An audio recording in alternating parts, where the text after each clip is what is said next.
In the misty avenues of 18th century London, city dwellers were gripped by a terror that festered for 3 whole years. This was the era of the London Monster, a series of attacks that, to this day, remain steeped in both mystery and horror. Between the years 1788 and 1790, the streets of London were a stage for fear, as tales of this malevolent figure spread like wildfire.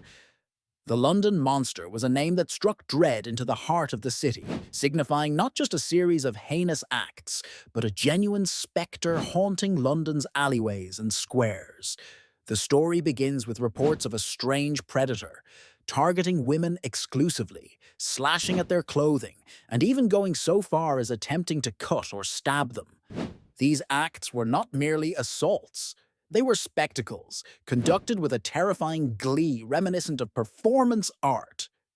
Imagine, if you will, a young woman strolling through a bustling marketplace or returning home from an evening social. Out of the shadows comes a man, often masked or, at the very least, anonymous in the crowd. He darts forward, a blade in hand, and in a moment, the deed is done. Frightened, the women would often not even realize what had transpired until the attacker had long fled, leaving behind a wake of shredded garments and shaken souls.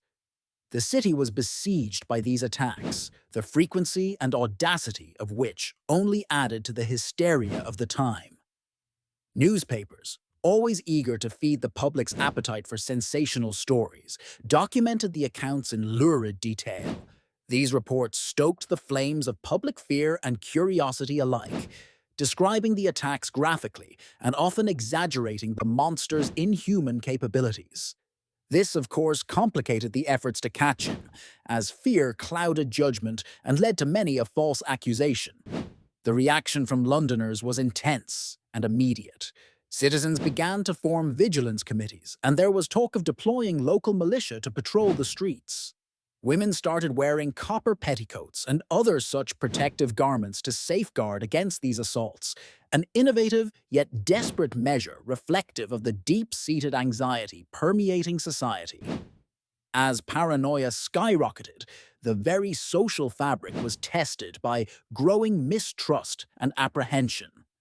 In 1790, after almost 2 years of unchecked attacks, a man named Renwick Williams was arrested and charged as the London Monster.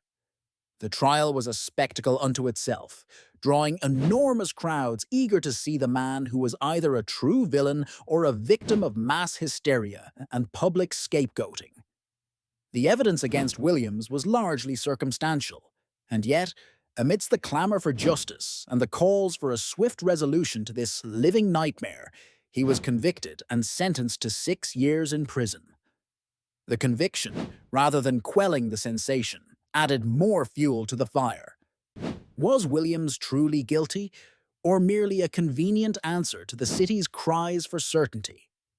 The attacks ceased, leading many to affirm his guilt, while others questioned if the monster was a myth all along, a boogeyman crafted by the collective fear and amplified by eager media narratives. Despite the conviction, the London Monster remains a disputed figure in history. Foolproof evidence never surfaced, and the case has since become a fascinating study of urban legend, showing how media can fuel collective panic and how justice is sometimes administered not to seek truth, but to soothe mass anxieties. Today, the tale of the London Monster provides a poignant snapshot of Georgian society, a mirror reflecting both its vulnerabilities and its capacities for invention and protection. It also poses enduring questions about the nature of hysteria, justice, and the intriguing, often complex relationship between media narratives and public perception. In conclusion, the story of the London Monster is one that fascinates and disturbs in equal measure. It is a prism through which we view the fears and societal dynamics of 18th century London, a city vibrant yet vulnerable. As we look back from our modern vantage point, we are reminded that beneath progress and rationality flickers the same instinctual fear of the unknown, forever ready to be awakened.